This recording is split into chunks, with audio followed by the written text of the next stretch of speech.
Hi friends, எல்லோரும் எப்படி இருக்கீங்க? நம்ம இன்றைக்கி my love in the country sir episode 21 என்ன நடக்குதுன்னு பார்க்கலாம். நம்ம லாஸ்ட் எபிசோடில் பார்த்துருப்போம். நம்ம மையம் அவங்க தனியாக நைட் நேரத்தில் அந்த ஃபேக்ட்ரியெல்லாம் க்ளீன் பண்ணிகிட்டு இருக்க அந்த சமயத்தில் யாரோ நம்ம மையமை அடிக்கிறதுக்காக வந்திருப்பாங்க. அதை பார்த்து நம்ம மையமும் பயந்து போய் நின்றுட்டு இருந்திருப்பாங்க. அதோட தானே முடிஞ்சிருந்துச்சு. இந்த எபிசோட் ஸ்டார்டிங்லேயே நம்ம மையம் அடிக்க வந்தவன் நம்ம மையம் முன்னாடியே அடிக்கிற மாதிரி போய்கிட்டு இருக்க. அவங்க பயந்துக்கிட்டே பின்னாடியே எனக்கு யாராவது ஹெல்ப் பண்ணுங்களேன், எனக்கு யாராவது ஹெல்ப் பண்ணுங்களா, யாரோ என்னை அடிக்கிறதுக்காக வந்திருக்காங்க, ப்ளீஸ் ஹெல்ப் பண்ணுங்க ஹெல்ப் பண்ணுங்கன்னு கத்திக்கிட்டே பின்னாடியே போய்கிட்டு இருக்க. அப்படியே ஸ்லிப்பாயும் கீழையும் விழுந்துடுறாங்க. அவனும் அவங்கள அடிக்கிறதுக்காக அந்த கட்டை எடுத்து ஊங்க அப்படியே ஹீரோயினோட அம்மா பயந்து போயிட்டு கண்ணை முழிக்கிறாங்க. ஆக்சுவலா அவங்க கனவு கண்டிருப்பாங்க போல இருக்குது. கண்ணை முழிச்சு பார்க்க இதெல்லாம் கனவா, எனக்கு செமையா பயமா இருக்கேன், என் பொண்ணு என்ன பண்ணிக்கிட்டு இருக்கா, என்ன நடந்துட்டு இருக்குன்னு தெரியலையே, அவளுக்கு ஏதோ ஒரு ஆபத்து வரும் போல இருக்குது, அதனால தான் நமக்கு இந்த மாதிரி கனவுல காட்டிக்கிட்டு இருக்குது அப்படின்ட்டுலாம் அவங்க பயத்தில் சொல்லிக்கிட்டு இருக்க. அப்படியே ஹீரோட அம்மாவை காட்டுறாங்க. அவங்க என்ன பண்ணுறாங்கன்னா, யாருக்கும் தெரியாமல் கேம்லிங் விளையாடுறதுக்காக பணம்லாம் எடுத்துக்கிட்டு கிளம்பிடுறாங்க. அங்கே போயிட்டு நல்லா கேம்லிங் விளையாண்டுட்டு இருக்காங்க இந்த கிராங்க் அம்மா கூட. கிராங்க் அம்மா இருந்துக்கிட்டு இந்த மையம் நேற்று கீழே விழுந்தால அவளுக்கு என்ன காலுகளும் எதுவும் உடஞ்சிருச்சா அப்படின்லாம் விசாரிச்சுக்கிட்டு இருக்காங்க. அதுக்கு ஹீரோ அம்மா, அவளுக்கு ஏதோ காலில் சுளுக்கு விழுந்திருக்கும் போல இருக்குது, என் பையன்தான் அவளை கவனிச்சிக்கிறான், எதுக்கு எடுத்தாலும் மருந்து கொண்டு போகிறது சாப்பாடு கொண்டு போகிறதுன்ட்டு எல்லா வேலையும் அவளுக்காக செஞ்சுக்கிட்டு இருக்கான் அப்படிங்கிற மாதிரிலாம் புலம்பிக்கிட்டு இருக்காங்க. அப்போ இந்த கிராங்க் அம்மா வில்லத்தனமாக என்ன சொல்கிறாங்கன்னா, நீ வேணா இந்த மையமே என்னை ஹேண்டில் பண்ண விடுறியா, நான் அவளை பார்த்துக்கிறேன் அப்படிங்க, நீ என்ன பண்ணுவான்னு கேட்குறதுக்கு நான் அவளை இந்த இடத்துலயே இல்லாத அளவுக்கு ஆக்க முடியும் அப்படிங்கிற மாதிரி சொல்ல, என்ன சொல்கிறேன்னு கேட்க, அப்படி இல்லை, ஆக்சுவலாக அவளுக்கு புதுசாக ஏதாவது ஒரு வேலையை வாங்கி கொடுத்தா அவ இங்கேருந்து போயிடுவாள்ல, அதை தான் சொல்ல வந்தேன் அப்படின்ட்டு கிராங்கோட அம்மா சொல்கிறதுக்கு, அதெல்லாம் ஒன்றும் தேவையில்ல, நான் பார்த்துக்கிறேன், நீ எதுக்கும் டென்ஷன் ஆகாத அப்படிங்கிற மாதிரி சொல்லிக்கிட்டு இருக்க. அப்போ இந்த கிராங்க் அம்மா ஒரு நிமிஷம் இரு வரேன் அப்படின்னு சொல்லிட்டு எழுந்திரிச்சு அந்த சைடு போகக்குள்ள, அப்போ இந்த கேம்லிங் ஹவுஸ்க்கு அடியாள் இருக்கான் இல்லையா, அந்த அடியாள் கிராங்கோட அம்மாவை பார்த்து தலை வணங்கி வணக்கம் சொல்லிக்கிட்டு இருப்பான். அப்படியே லைட்டாக யாருக்கும் தெரியாத மாதிரி அப்படியே லைட்டாக தலை வணங்கி வணக்கம் சொல்லுவானா, அதை நம்ம ஹீரோ அம்மா பார்த்துடுறாங்க. இப்போ இது இவங்களுக்குள்ள ஏதோ ஒன்று இருக்குது, ஏதோ ஒன்று பிரச்சனை இருக்குன்ட்டு யோசிக்கிறாங்க. அதுக்கப்புறம் வீட்டுக்கும் சாயந்தரம் வந்துட்டு யோசிக்க ஆரம்பிக்கிறாங்க. ஏதோ ஒன்று பிரச்சனை இருக்குற மாதிரியே இருக்கு, அவங்களுக்கு கையை நீட்டி நீட்டி ஏதோ ஆர்டர்லாம் கொடுக்குற மாதிரியே இருக்கு, அவனும் பவ்யமாக கேட்டுட்டு இருந்தானே அப்படின்ட்டு யோசிச்சுக்கிட்டே இருக்க. அந்த இடத்துல ஸ்ரீயும் அவங்க ஃபேமிலி எல்லாருமே இருப்பாங்க. மனா மட்டும் இருக்க மாட்டான். ஸ்ரீ இருந்துட்டு, அம்மா என்ன யோசிச்சுக்கிட்டு இருக்க, என்ன திரும்பவும் கேம்லிங் விளையாண்டுக்கிட்டு இருக்கியா, அதனாலதான் இந்த மாதிரி யோசிச்சுக்கிட்டு இருக்கியா, எதுவும் தோத்துட்டியா அப்படின்லாம் விசாரிச்சுக்கிட்டு இருக்க. அவங்க அதெல்லாம் ஒன்றும் இல்லை, நான் நல்லா தான் இருக்கேன், எங்க மனா அப்படின்னு கேட்டுட்டு இருக்க. அதே சமயத்துல நம்ம மனாவையும் மயமையும் காட்டுறாங்க. அவங்க நம்ம மயமோட ரூம்ல உட்காந்துக்கிட்டு கொஞ்சம் பேசி விளையாண்டுட்டு இருக்க. அந்த சமயத்துல ஹீரோட அம்மா மனா அப்படின்ட்டு கூப்பிட்டுட்டு வராங்க. இப்பெல்லாம் மனா அவங்க அம்மாவுக்குள்ள பயப்படுறதே இல்லை போல இருக்கு. அங்கேயே உட்காந்துக்கிட்டு, ஆமா சொல்லுங்கன்னு கேட்க, இங்க என்ன பண்றடா, வா வீட்டுக்கு போலாம், மயம் என் பையனை செட்யூஸ் பண்ணி அவனை இங்கேயே இருக்க வச்சுட்டு நைட்டு உன் கூடயே தங்க வச்சுக்கலான்னு நினச்சிக்கிட்டு இருக்கியாடி அப்படி இல்லை நம்ம மயமை இன்சல்ட் பண்ணி திட்ட ஆரம்பிக்கிறாங்க. மயமும், நான் அப்படிலாம் நினைக்கவே இல்லை, நீங்கள் ஏன் தேவையில்லாதெல்லாம் பேசுகிறீங்க, நான் இப்போ வரைக்குமே மனாவை வீட்டுக்கு போயிட்டு சாப்பிட தான் சொல்லிக்கிட்டு இருக்கேன்னு சொல்ல, மனா வாடா போகலாம் அப்படின்ட்டு இவங்க கூப்பிடுறாங்க. இல்லைம்மா நான் மயம்க்கு ப்ராமிஸ் பண்ணி கொடுத்துருக்கேன், நைட்டு டின்னர் இங்கே சாப்பிட்டுட்டு அதுக்கப்புறம் வீட்டுக்கு வந்து படுத்துக்கிறாமா அப்படின்னு மன சொன்ன உடனே, இல்லை வேண்டாம் அப்படின்ட்டு ரெண்டு பேருமே ஒன்றா சொல்கிறாங்க. அதுக்கப்புறம் ஹீரோட அம்மா அவனை பிடிச்சி தரத்துறன்னு இழுத்துட்டு போகிறாங்க. நம்ம ஹீரோட அம்மா அதுக்கப்புறமா அடுத்த நாள் காலையிலையும் கேம்லிங் விளையாடுறதுக்காக போகிறாங்க. அங்கே போகக்குள்ளேயே நல்லா அந்த கிராங்க் அம்மாவுக்கு அவன் தலைவணங்கி வணக்கம்லாம் சொல்கிறதெல்லாம் அவங்க நல்லா பார்க்குறாங்க. இப்போ தான் என்ன நடக்குதுன்னு பார்க்கவே ஆரம்பிச்சிருக்காங்க போல இருக்கு. இவ்வளோ நாளாக வரைக்கும் கண்மூடித்தனமாக இந்த கிராங்க் அம்மாவை நம்பிக்கிட்டு இருந்திருப்பாங்க போல இருக்கு. உள்ளே போயிட்டு இவங்க அந்த லேடியை கவனிச்சுக்கிட்டே கேம்லிங் விளையாண்டுக்கிட்டே இருக்காங்க. அந்த சமயத்தில் போலீஸ் வர்ற மாதிரி தெரியுது. போலீஸ் வர மாதிரி தெரிஞ்ச உடனே எல்லாருமே இங்கே அங்கன்னு தப்பிச்சு போட ஆரம்பிச்சிடுறாங்க. இந்த கிராங்க் அம்மாவை மட்டும் அந்த அடியால் கூப்பிட்டுட்டு ஓடுறான், வாங்க இந்த சைடு போகலாம் அப்படின்ட்டு அவன் கூட்டிகிட்டு ஓடி போயிடுறான். நம்ம ஹீரோட அம்மாவும் அவங்க பின்னாடியே ஓடி வந்திருப்பாங்க, ஆனால் ஒரு சைடில் மிஸ் ஆகிருந்திருப்பாங்க. அதுக்கப்புறம் இவங்க தனியா ஓடி போயிட்டு வீட்டுக்கும் ஓடி வந்துடுறாங்க. மூச்சு வாங்க வந்து உட்கார அங்க ஃபேமிலியே வந்துட்டு, என்னாச்சு, ஏன் இப்படி ஓடி வரீங்க, என்ன பிரச்சனை அப்படின்னு கேட்டுட்டு இருக்க. எதுக்காக இவ்வளவு கேள்வி மேல கேள்வி கேட்டுட்டு இருக்கீங்க, நானே பயந்தடிச்சு ஓடி வந்திருக்கேன், எதுக்கு இவ்வளவு கேள்வி கேட்குறீங்க அப்படிங்க. ஹீரோட அப்பா இருந்துட்டு, போய் தண்ணி கொண்டு வந்து கொடுமா ஸ்ரீ கிட்ட சொல்ல, அவளும் தண்ணி கொண்டு வந்து கொடுப்பாளா. அப்ப அவங்க அம்மாவுடைய பேக் கீழே விழுந்துரும். அதை எடுக்கலான்ட்டு ஸ்ரீ எடுக்க போவா. அதுல இருந்து சில்லற காசெல்லாம் கொட்டுது. அவளும் பார்த்துட்டு என்னது சில்லற காசா கொட்டுதே அப்படின்ட்டு நல்லா கவுத்து விட அதுல இருந்து இந்த கேம்லிங் விளையாடுவாங்க இல்லையா, அந்த காயினும் ஒன்று விழுது. அது ஹீரோ எடுக்க சூச்சாய் போயிட்டு அவங்க இடுப்புல ஒரு கார்ட்ஸ் எல்லாம் சொருக்கி வச்சிருந்துருப்பாங்க. அதை எடுத்துட்டு வந்து கொடுத்துட்றா அவங்க அப்பா கிட்ட. அவங்களும் சிரிச்சுக்கிட்டே அப்படியே வலிஞ்சிக்கிட்டே தண்ணி குடிக்கலான்னு போக, ஸ்ரீ கேம்லிங் விளையாடுறீங்களா திரும்பவும் அப்படின்ட்டு கத்த ஆரம்பிக்க, அவங்க ஹஸ்பண்டும் ப்ராமிஸ் பண்ணதை உடைச்சிட்டு நீ இப்போ கேம்லிங் விளையாண்டுருக்கல அப்படின்ட்டு திட்ட ஆரம்பிக்க, இந்த ஸ்ரீ பொண்ணு இருந்துட்டு நான் போயிட்டு கன் எடுத்துகிட்டு போயிட்டு அங்கெல்லாம் ஷூட் பண்ணுறேன்னா இல்லையான்னு பாரு அப்படின்ட்டு போக பார்க்க, எங்கே போகிறா, அங்கெல்லாம் போகாத, அங்கே ஆல்ரெடி போலீஸ் வந்துட்டாங்க அப்படின்னு சொல்ல, என்ன போலீஸ் வந்துட்டாங்களா, அப்போ போலீஸ்க்கு பயந்துட்டு தான் இங்கே ஓடி வந்திருக்கியா அப்படின்ட்டு குடும்பமே அவங்கள முறைச்சி பார்த்துக்கிட்டு இருக்க.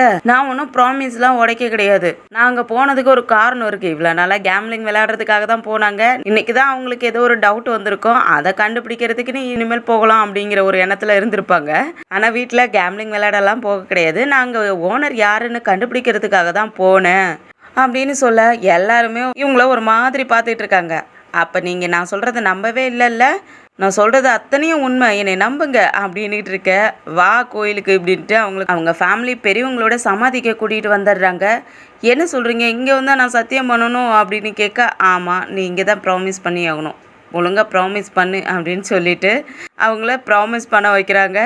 அப்படியே நம்ம மையமாக தான் காட்டுறாங்க. அவங்க வழக்கம் போல் அந்த மரக்கட்டைகள்லாம் வெட்டிக்கிட்டு இருக்க, அப்போ நம்ம மையமோட அம்மா சாட்டை பிடிவாதம் பிடிச்சு இங்கே வந்தே ஆகணும்னு சொல்லிட்டு கூட்டிகிட்டு வந்திருப்பாங்க. சாட்டும் நீங்கள் மையமோட கண்ணுக்கு மட்டும் படவே கூடாது, அதனால ஒளிஞ்சிருந்து பாருங்கன்னு சொல்ல அவங்களும் ஒளிஞ்சிருந்து பார்க்குறாங்க. நம்ம மையம் கட்டையை ஒரே வெட்டிக்கிட்டே இருக்காங்க. அதை பார்க்குற நம்ம ஹீரோயினோட அம்மாவுக்கும், ஐயோ என் பொண்ணு எப்படிலாம் வளர்த்தேன், இப்படி வந்து கஷ்டப்பட்டுட்டு இருக்காளே அப்படிங்கிற மாதிரி தான் பார்த்துக்கிட்டு இருக்காங்க. அதுக்கப்புறம் நம்ம ஹீரோயினும் அவங்களுடைய வெட்டி போட்ட கட்டையெல்லாம் எடுத்து போட்டுக்கிட்டு வந்துக்கிட்டு இருக்க, இவங்க அங்கே வழியிலே தான் மறைச்சி இருந்து பார்த்துக்கிட்டு இருந்தாங்க இல்லையா, போடான்னு சொல்லிட்டு சாட்டை பிடிச்சி தள்ளி விட்டுட்டு இவங்களும் ஓடிக்கிட்டு இருக்காங்க. நம்ம மையமும் போயிட்டு அடுப்புலலாம் கட்டையை போட்டுக்கிட்டு அதெல்லாம் பார்த்துக்கிட்டு இருக்காங்க. அந்த சமயத்தில் இவங்க அம்மாவும் ஒளிஞ்சிருந்து பார்த்துக்கிட்டு இருக்காங்க. அதை நம்ம மையமும் கவனிச்சிடுறாங்க. யாரோ தூரத்துலேருந்து நம்மளையே பார்த்துக்கிட்டு இருக்காங்களே, யாராக இருக்கும் அப்படின்ட்டு பக்கத்தில் வரலான்ட்டு வராங்க. அப்போ இவங்க அம்மாவும் திரும்பி பார்த்துற, அம்மா நீங்களா அப்படின்ட்டு இவங்க அவங்க அம்மா கிட்ட ஓட பார்க்க, அவங்க அம்மாவா, நான் உங்கள் அம்மா கிடையாதுன்ட்டு அங்கேருந்து ஓடுறாங்க. ஓடி ரொம்ப தூரம் வரைக்கும் ஓடி போயிடுறாங்க. ஃபுல்லாக வயல்வெளி சைடாக இருக்குது, அந்த சைடு வரைக்கும் ஓடி வந்துடுறாங்க. கொஞ்சம் தூரத்துலேயே பார்த்தா அவங்க அம்மாவை காணோம். நம்ம மையமும் பார்த்துட்டு என்னது அம்மாவை காணுமே, எங்கே போனாங்க, நம்ம எதுவும் கனவு எதுவும் கண்டோமா அப்படின்ட்டு ஒன்றும் புரியாமல் குழப்பத்தோடு திரும்பவும் வீட்டுக்கு போயிடுறாங்க. அதுக்கப்புறம் தான் அவங்க அம்மாவை காட்டுறாங்க. சாட்டும் இவங்களை தேடிக்கிட்டே அங்கே வந்துக்கிட்டு இருக்க, இவங்க அப்போ பள்ளத்துலேருந்து வெளியே வந்துக்கிட்டு இருக்காங்க, அதுவும் தலையில் ஒரு தவளையோட. அதை பார்க்குற சாட்டுக்கு சிரிப்பு தாங்க முடியல. என்னாச்சு, எதனால இப்படி வரீங்க அப்படின்னு கேட்க, அப்பதான் நடந்தது என்னதுன்னு சொல்றாங்க. ஆக்சுவலா நம்ம மையம்மா பின்னாடியே துரத்திக்கிட்டே வந்தாங்கல்ல, இவங்க அந்த பள்ளத்துல தெரியாம ஸ்லிப் ஆகி கீழே விழுந்துட்டாங்க போல இருக்கு. ஆனா மையம்க்கு தெரியக்கூடாதுங்கிறதுக்காகவே அங்கேயே ஒளிஞ்சிருக்கவும் செய்யறாங்க. அதுக்குள்ள இந்த தவளையும் வந்து அவங்க தலையில உட்காந்துருக்கும் போல இருக்குது. இதுதான் நடந்துச்சுன்ட்டு சாட் கிட்ட சொல்லிட்டு அவங்களுக்கு அந்த தவளை எல்லாம் தலையில உட்காந்துருக்க முடியாது, அது ஒரு மாதிரி அருவருப்பா இருந்திருக்கும் போல இருக்குது. அந்த அருவருப்பு தாங்க முடியாம கத்திக்கிட்டு இருக்காங்க. இந்த கிராங்க் வீட்டுக்கு கிராங்க் அம்மாவும் அந்த அடியாலும் வந்துடுறாங்க. அந்த அடியாலை பார்த்த உடனே இந்த கிராங்க் அப்பா திட்டுறான், எதுக்காகடா நீ இங்கே வந்த, யாராவது பார்த்தாங்கன்னா என்ன ஆகிறது, எதுக்காக இங்கே வந்தேன்னு கேட்டுட்டு திட்டிக்கிட்டு இருக்க. அவனும் சார் அங்கே போலீஸ் வந்துருச்சு, அதனால தான் உங்கள் ஒய்ஃபை காப்பாற்றி இங்கே கூட்டிகிட்டு வந்தேன் அப்படின்லாம் சொல்ல, அந்தாலும் அவங்க ஒய்ஃப் கிட்ட கேட்கறதுக்கு ஆமாங்கிற மாதிரி தலையாட்ட, அப்போ இந்த அடியால் இருந்துட்டு உடனே கொஞ்சம் பணம் இருந்து எனக்கு கொடுங்களேன்னு சொல்லி கேட்டுக்கிட்டு இருக்கான். அதெல்லாம் தர முடியாது, நீ பண்ண வேலை எல்லாமே இப்போ ஃபெயிலியர் ஆகிடுச்சு, அதனால் உனக்கு நான் பணம்லாம் கொடுக்க முடியாது, இங்கேருந்து போடான்னு சொல்லி துரத்தி விடுறான். ஆனால் இவனுக்கு செம்மைய கோவம் ஆகுது. அதனால் முறைச்சி அந்த ஆளே பார்த்துக்கிட்டு இருக்க. அப்போ இந்த டெமான் அங்கே தானே இருக்கான். டெமான் இருந்துட்டு எதுக்காக இப்படி எங்கள் அப்பாவை முறைச்சி பார்த்துக்கிட்டு இருக்க, என்ன சண்டை பண்ணோம்னா என்கிட்ட போடு அப்படின்னு சொல்லிட்டு இவன் அந்த அடியாலை பிடிச்சி திட்டிகிட்டு இருக்க. அவனும் அப்படியே முறைச்சி பார்த்துக்கிட்டு இருக்க. இந்த டெமானோட அப்பா உனக்கு எதுக்குமே துப்பு இல்லை, இவங்கிட்ட வந்து மோதுறதுக்காக வரியா, அவன் அடித்தானா என்ன ஆகுறது, நான் சொன்ன வேலை நீ செஞ்சியா, நீயே செய்ய கிடையாது, அவனை அடிக்க போகிற மாதிரிலாம் பேசிக்கிட்டு இருக்க, ஒழுங்கா இரு அப்படின்னு சொல்லிட்டு அவங்க பையனையே தடுத்து விட்டுட்டு நீங்கிறது போட முதல்லன்னு துரத்தி விட, அவன் அந்த கிராங்கோட அம்மாவை தான் பார்க்குறான். அந்த லேடியும் நீ போங்கிற மாதிரி தலையாட்டும் அவன் அங்கேருந்து கிளம்பிடுறான். அப்போ தான் தெரியுது இது எல்லாத்தையும் நம்ம ஸ்ரீ பார்த்துக்கிட்டு தான் இருந்திருக்கிறா.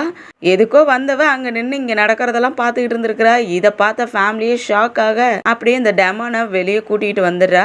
டெமானை வெளியே கூட்டிகிட்டு வந்து நீ ஏதாவது மறைக்கிறியா என்கிட்ட இருந்து? ஏதாவது மறைக்கிறதுன்னா உன்னால சொல்ல முடிஞ்சா சொல்லிடு என்கிட்ட அப்படின்னு கேட்கறதுக்கு, நான் என்ன மறைக்கிறேன்? நான் எதுவுமே உங்ககிட்ட மறைக்கலையே அப்படிங்க. ஏதோ மறைக்கிறேன்னு தெரியுது, ஆனால் சொல்ல மாட்டேங்கிற.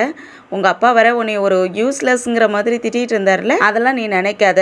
நீ ரொம்ப நல்ல பையன், யூஸ்லெஸ்லாம் கிடையாது, நீ ஒர்த்தான ஆளு தான் அப்படிங்கிற மாதிரி அவனை பெருமைப்படுத்துகிற மாதிரி பேசிக்கிட்டே ஒரு விஷயத்தை யோசிச்சு பார்க்குற. ஆக்சுவலாக ஹீரோட அம்மா எல்லா விஷயத்தையும் சொல்லியிருப்பாங்க போல இருக்கு. இந்த மாதிரி கிராங்க் அம்மா தான் அதை நடத்துகிறாங்களோன்னு எனக்கு டவுட் இருக்குது. இந்த மாதிரி அங்குள்ள அடியாளுங்களாம் அவங்களுக்கு தலைவணங்கி அவ கொடுக்குற ஆர்டர்லாம் கேட்டுக்கிட்டு இருக்காங்க அப்படின்லாம் சொல்லியிருப்பாங்க. அதுக்காக ஆக்டிங் பண்ணி இவங்க குடும்பத்தை பற்றி தெரிஞ்சுக்கணுங்கிறதுக்காக தான் இந்த பொண்ணு வந்திருப்பா போல இருக்கு. நீ ரொம்ப நல்லவன், உன்னால் எதையும் செய்ய முடியும் அப்படின்லாம் அவனை பெருமைப்படுத்துகிற மாதிரியே பேசிக்கிட்டு இருக்க. நீ என்னை நம்புறது எனக்கு ரொம்ப ஹாப்பியாக இருக்குன்னா இவன் சொல்லிக்கிட்டு இருப்பான். எதுக்கும் கவலைப்படாதுன்னு சொல்லிட்டு அவன் தோல் மேலே கைப்பட்டுட்டு, எதுக்கு நீ கவலைப்படாத, நான் உன் கூட இருப்பேன், என்ன ஹெல்ப்பாக இருந்தாலும் என்கிட்ட கேளு, நான் உனக்கு ஹெல்ப் பண்ணுறேன்லாம் சொல்லிட்டு அவனை நம்ப வைக்கிற மாதிரிலாம் சிரிச்சுக்கிட்டு இருக்கா. அடுத்த நாளே நம்ம மையம் மார்க்கெட்டுக்கு வந்துட்டு அவங்களுக்காக ஃபேஸ் க்ரீம்லாம் வாங்கிக்கிட்டு இருக்காங்க. அப்போ நம்ம மயமோட அம்மா பின்னாடியே தொடர்ந்து இவங்கள பார்த்துக்கிட்டே வந்துக்கிட்டு இருக்காங்க. ஆக்சுவலாக இவங்க அந்த மூவிக்காக கஷ்டப்பட்டு அங்கே வேலை செஞ்சுக்கிட்டு ப்ராக்டிஸ்லாம் பண்ணிக்கிட்டு இருக்காங்க இல்லையா. ஆனால் பேங்காக்கில் என்ன நடந்திருக்கும்னா, நம்ம ஹீரோயினோட இடத்துக்கு வேற ஒரு பொண்ணு, அதுவும் அந்த ஜென்ரலோடைய மகளை தான் லீடிங் ஆக்ட்ரஸாக எடுத்திருந்திருப்பாங்க. அதை தெரிஞ்சுக்கிட்டு நம்ம ஹீரோயினோட அம்மாவும் உள்ளே போயிட்டு சத்தம் போடுறாங்க, ஏன் இந்த மாதிரிலாம் பண்ணீங்க, என் பொண்ணை அங்கே ப்ராக்டிஸ் பண்ணுறோன்னு சொல்லிட்டு அனுப்பி வச்சுட்டு இங்கே வேற ஒரு பொண்ணுக்காக நீங்கள் அந்த வாய்ப்பை கொடுத்துட்டீங்களே அப்படின்ட்டு செம்மையாக திட்டிகிட்டு இருக்க. அப்போ அந்த சேட் கூட இருக்கிற அந்த லேடியும் செம்மையாக திட்டுறாங்க. அது எப்படி, ஏன் உங்கள் மகளை மட்டும்தான் நாங்கள் வைக்கிறோம்னு எதுவும் அக்ரிமெண்ட் போட்டிருக்கோமா? அப்படிலாம் எதுவும் நாங்கள் பண்ணவே கிடையாது. ஸோ அதெல்லாம் எங்களுடைய மைண்டு, நாங்கள் எப்படி சேஞ்ச் பண்ணிக்கணும்னு நினைக்கிறோமோ அந்த மாதிரி பண்ணிக்கலாம். அந்த ஜென்ரலோடைய பொண்ணு புஷ்அப்பா தான் இந்த மூவிக்கு லீடிங் ஆக்ட்ரஸாக இருப்பா, உங்களால் அது ஒன்றும் தடுக்கலாம் முடியாது அப்படிங்கிறதுக்கு.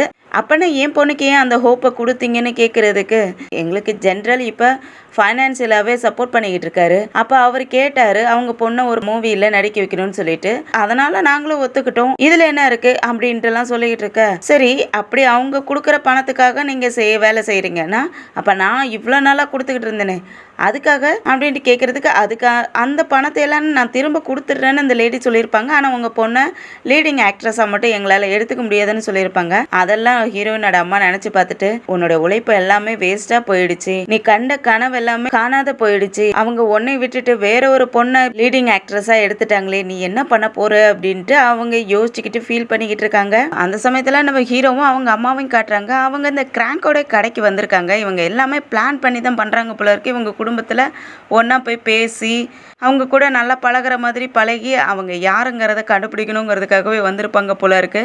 மன போயிட்டு அங்கே தனியாக உட்காந்துக்க, ஹீரோட அம்மா போயிட்டு அங்கே கிராங்க் அம்மா கிட்ட பேசிக்கிட்டு இருக்க. இந்த கிராங்க் மனவை உட்கார வச்சுட்டு தண்ணி எல்லாம் கொடுத்து விட்டுட்டு அவனுக்கு ஷோல்டர்லாம் பிடிச்சு விட்டுக்கிட்டுலாம் இருக்கா. நம்ம ஸ்ரீயும் டெமானை கூட்டிக்கிட்டு அங்கே இருக்கிற ஹோட்டலுக்கு கூட்டிகிட்டு வந்து பேசிக்கிட்டு இருக்கா. அதே ஹோட்டலில் சாட்டும் இருக்கான். சாட் இவங்க ரெண்டு பேர்த்தையும் பார்த்துட்டு, ஆச்சு இவங்க ரெண்டு பேருமா என்ன பேசிக்கிறாங்கன்னு மறைஞ்சிருந்து கேட்கலான்னு சொல்லிட்டு அந்த சீட்டுக்கு பின்னாடியே அப்படியே ஒளிஞ்சிருந்து கேட்டுக்கிட்டு இருக்கான். டெமோனும் ஸ்ரீ பின்னாடியே உன்னை நான் லவ் பண்ணுறேன்னு சுற்றிக்கிட்டே இருந்திருப்பான் இல்லையா. அதனால ஸ்ரீ இருந்துட்டு, நீ என்னை லவ் பண்ணுறேன்னு சொல்லிக்கிட்டு இருந்தல்ல, நானும் அதை ஒத்துக்கிறேன், நீ என்கிட்ட பொய் சொல்லலைல்ல, உண்மையை தானே சொன்னேன், நீ என்னை லவ் பண்ணுறது தானே அப்படின்னு கேட்க, ஏய் நான் பொய்யெல்லாம் சொல்லலப்பா, நான் உண்மையை தான் சொல்கிறேன், உண்மையாலுமே நான் லவ் பண்ணிக்கிட்டு தான் இருக்கேன் அப்படின்னு சொல்ல. இது சாட்டும் கேட்டுட்டு, அப்போ இவங்க ரெண்டு பேரும் லவ் பண்ணுறாங்களா, இன்னும் என்னென்ன பேசிக்கிறாங்கன்னு கேட்கலான்ட்டு இன்னமும் மறைஞ்சிருந்து கேட்டுக்கிட்டு இருக்க. அப்போ நம்ம ஸ்ரீ இருந்துட்டு, ஏய் நீ ஏற்கனவே நீ மையமாக தான் லவ் பண்ணுறேன் அப்படின்னு சொல்லிக்கிட்டு இருந்த, உனக்கு இப்போ மயம் உன்னை லவ் பண்ணலன்னு தெரிஞ்ச உடனே இப்போ என்னை லவ் பண்ணுறேன்னு சொல்கிற, நீ மட்டும் பொய் மட்டும் என்கிட்ட சொன்னேன்னு வச்சுக்க, உன்னை நான் சும்மாவே விட மாட்டேன், உன்னை கொன்னே போட்டுருவேன்னு சொல்ல. அதுக்கு டெமோனும் நானும் அதை தான் பண்ணுவேன் அப்படிங்கிற மாதிரி சொல்ல, இந்த பொண்ணு கொஞ்சம் அடங்கி போயிடுறா. ஏன்னா இவ்வளோ நடிக்கிறதுக்காக தான் வந்திருக்கா, அவங்க என்ன பண்ணுறாங்கன்னு தெரிஞ்சுக்கணுங்கிறதுக்காக தானே வந்திருக்காங்க ஃபேமிலியே. இங்கே அந்த மார்க்கெட்டில் நம்ம மயம் அந்த அவங்களுக்கு தேவையான திங்ஸ் எல்லாம் வாங்கிக்கிட்டே வந்துக்கிட்டு இருக்க. அவங்க அம்மாவும் பின்னாடியே பார்த்துக்கிட்டு இருக்காங்க, ஃபாலோ பண்ணிக்கிட்டே வந்துட்டு இருக்காங்க. மயம் போறத நம்ம சூச்சாயும் ஜோடும் பார்த்துடுறாங்க. சூச்சாய் இருந்துட்டு மயம் இங்க வந்து போய்கிட்டு இருக்கா அப்படின்ட்டு மயம் பின்னாடியே அந்த பொண்ணு வந்துக்கிட்டு இருக்க. மயமும் நம்மளை யாரோ பார்க்குற மாதிரியே இருக்கேன்ட்டு திரும்பி பார்த்தா அவங்க அம்மா பின்னாடியே கவனிச்சுக்கிட்டே பார்த்துக்கிட்டே வந்துருந்துருப்பாங்க இல்லையா, அவங்க ஓடி போய் ஒளிஞ்சிக்கிறாங்க. அப்புறம் பார்த்தா பின்னாடியே ஒருத்தன் வந்துக்கிட்டு இருக்கான். அது யாருன்னா அந்த கிராங்க் அம்மாவுடைய ஒரு அடியால் இருந்தான் இல்லையா, அவன் வந்துக்கிட்டு இருக்கான். அவன் வந்த உடனே முகத்துல எல்லாம் மாஸ்க் மாதிரி கட்டிக்கிட்டு நம்ம மயமா கடத்துறதுக்கு பார்க்க, அப்போ அவங்க அம்மாவும் பின்னாடியே பார்த்துருப்பாங்க. என் பொண்ணை விடுறான்னு பிடிச்சி இழுத்துக்கிட்டு இருப்பாங்க. அதே சமயத்தில் இன்னொரு அடியாலும் அங்கே வந்துடுறான். அவன் வந்து மையம்மை பிடிச்சிக்க இவன் அவங்க அம்மாவை பிடிச்சி தள்ளி விட அந்த இடத்துக்கு ஜேர்டு வந்துடுறான். ஜேர்டு பிடிச்சிக்கிறான் அவங்கள. என்னடா பண்றீங்க, மையம்மை விடுறான்ட்டு ஜேர்டு கத்த. அப்ப இவன் ஜேர்டோட வயிற்றுலேயே எட்டி உதைக்கவும் அவன் அப்படியே கீழே விழுந்துறான். சூச்சாய் அங்கே தானே இருக்கா, சூச்சாய் கிட்ட நீ போயிட்டு மனாவை கூட்டிகிட்டு வான்னு சொல்ல அவள் ஓடி போகிறா கடைக்கு. அங்கே மனாக்கிட்டே இந்த மாதிரி மார்க்கெட்டில் நம்ம மயமை கடத்துறதுக்காக வந்திருக்காங்க, அங்கே சண்டை நடந்துகிட்டு இருக்கு, வா மனான்னு சொல்லி கூப்பிட அவங்கெல்லாம் பதறி அடிச்சிட்டு நம்ம மனாவும் அவங்க அம்மாவும் ஓடி வந்துக்கிட்டு இருக்காங்க. இந்த கிராங்க்கும் அம்மா நாமளும் போய் பார்க்கலாம் என்ன நடக்குதுன்னு சொல்லிட்டு பார்க்கலான்னு சொல்லிட்டு அங்கேருந்து பின்னாடி போகலாமா வாங்க போகலான்னு கூப்பிட்றதுக்கு அதெல்லாம் நாம் போக தேவையில்லை அப்படிங்கிற மாதிரி பிடிச்சி வச்சுக்கிறாங்க. இவனுங்க நம்ம மையம்மா அடிக்க அவங்க அம்மா போயிட்டு பிடிச்சிக்கிறாங்க. ஏன்டா என் பிள்ளைய அடிக்கிறீங்க அப்படின்னு சொல்லிட்டு பிடிக்க போக அவங்க அம்மாவே அடித்து ஒரு அடி அடித்து தள்ளி விட்டுறானுங்க. அங்கே ஜேர்டையும் போட்டு ஒருத்தன் போட்டு அடிச்சுக்கிட்டு இருக்கான். நம்ம மையம் அம்மா உங்களுக்கு என்ன ஆச்சுன்னு சொல்லிட்டு அங்கே பார்க்கறதுக்கு போக இவன் பிடிச்சிக்கிறான். சசமோர் உனக்கு ஒன்றும் ஆகலைல்ல, நீ நல்லா தானே இருக்க அப்படின்ட்டு அவங்க கேட்க நீ மாடலா அப்படின்ட்டு அவன் கழுத்தை பிடிச்சி நெரிக்கவே ஆரம்பிச்சிடறான். இங்கே மனா அவங்க அம்மா எல்லாரும் ஓடி வந்தாங்க இல்லையா, நம்ம சூச்சாய் ஓடுறத ஸ்ரீ பார்த்துடுறா. என்னாச்சு என்ன பிரச்சனை ஓடிக்கிட்டு இருக்காங்களேன்ட்டு அவங்களும் வெளியே வர பின்னாடியே அவங்க அம்மாவும் வந்துக்கிட்டு இருக்காங்க. அவங்கக்கிட்ட என்னம்மா ஆச்சுன்னு கேட்குறதுக்கு இந்த மாதிரி மார்க்கெட்டில் ப்ராப்ளம் நடந்துக்கிட்டு இருக்கான், மயமை யாரோ கடத்துறதுக்கு ட்ரை பண்ணுறாங்களாம் அப்படின்னு சொல்ல அதுக்கப்புறம் அவங்கள பதறி அடிச்சுட்டு ஓடி வராங்க. இந்த அடியால் நம்ம மயமை கழுத்தை பிடிச்சி நெரிச்சிக்கிட்டே இருந்தாலே அவன் விடவே மாட்டேக்கிறான். நீ இங்கேருந்து ஓடி போயிடு, நீ மனா பின்னாடி சுற்றக்கூடாது, மனவும் பின்னாடி சுற்றக்கூடாது, இங்கேருந்து நீ ஓடி போகிறதா இருந்தால் உன்னை நான் உயிரோடு விடுறேன், இல்லைன்னா நான் உன்னை கொன்னி போட்டுடுவேன்னு சொல்லி மிரட்டிக்கிட்டு இருப்பானா. அந்த பொண்ணு என்ன பண்ணுறான்னா அந்த நேரத்தில் கொஞ்சம் நகர்ந்து வந்து அவனை கழுத்தில் பிடிச்சி செம்மையை கடிச்சு விட்டுறா. அவனும் விட்டுறான். அம்மான்ட்டு இந்த பொண்ணு அவங்க அம்மாவை பார்க்க போக திரும்பவும் அவங்கள பிடிச்சி வயிற்றுலேயே ஒரு குத்து விட அந்த சமயம் பார்த்து நல்ல வேளை ஹீரோ அங்கே வந்துடுறான். அதுக்கப்புறம் ஹீரோவும் டெமானும் சேர்ந்து அந்த ஆளுங்களை அடிக்க அப்போ ஒருத்தனை பிடிச்சி அடிக்கிறதுக்கு போவான். அப்போ தான் தெரியுது இவனோட அடியாளுன்ட்டு. நீ ஆடா அப்படிங்க. அவன் என்ன பண்ணுறான்னா இவனோட வயிற்றுல ஒரு குத்து குத்தி விட்டுட்டு ஓடி போயிடுறான். ரெண்டு பேருமே அங்கேருந்து தப்பிச்சு போயிடுறானுங்க. அங்கே அவங்க ஃபேமிலி எல்லாருமே வந்துடுறாங்க. மனவா அவனுங்க தப்பிச்சு ஓடுறானுங்களேன்ட்டு பின்னாடி ஓட பார்க்க ஸ்ரீ இருந்துட்டு என் மன போகாத அப்படின்னு சொல்ல இவன் உடனே நம்ம ஹீரோயினை பார்க்கறதுக்காக வர ஹீரோயின் அம்மா என் மகளை தொடாதரா அப்படின்னு சொல்லி சத்தம் போட எல்லாருமே ஷாக் ஆகி பார்க்குறாங்க. அதோட தான் இந்த எபிசோடு முடியுது. அடுத்த எபிசோட்ல நம்ம ஹீரோயினை பற்றின உண்மை எல்லாருக்குமே தெரிய போகுது. எல்லாருக்குமே நம்ம ஹீரோயின் யாருங்கிறது தெரிஞ்ச உடனே நம்ம ஹீரோயினும் அங்கேருந்து கிளம்பிடுவாங்களா, இல்லை மனா கூடயே இருப்பாங்களா, இல்லை அந்த மூவியோட லீடிங் ஆக்ட்ரஸ்ன்னு சொல்லி தானே இங்கே நிப்பாட்டி வச்சுருந்துருக்காங்க, அது உண்மை தெரிஞ்சு அவங்க திரும்பவும் பேங்காக்கு போக போகிறாங்களா என்னங்கிறதெல்லாம் அடுத்த எபிசோடில் வெயிட் பண்ணி பார்க்கலாம். இந்த வீடியோ பிடிச்சிருந்துச்சுன்னா லைக் பண்ணுங்கள், உங்கள் ஃப்ரெண்ட்ஸ் அண்ட் ஃபேமிலிக்கு ஷேர் பண்ணுங்கள். அப்படியே நம்ம சேனலை சப்ஸ்கிரைப் பண்ணி பெல் ஐக்கனை கிளிக் பண்ணி வச்சுக்கிங்க. அடுத்தடுத்த எபிசோட் நோட்டிஃபிகேஷனுக்காக நம்ம அடுத்த எபிசோடில் சந்திக்கிற வரைக்கும் பாய் அண்ட் தேங்க்யூ.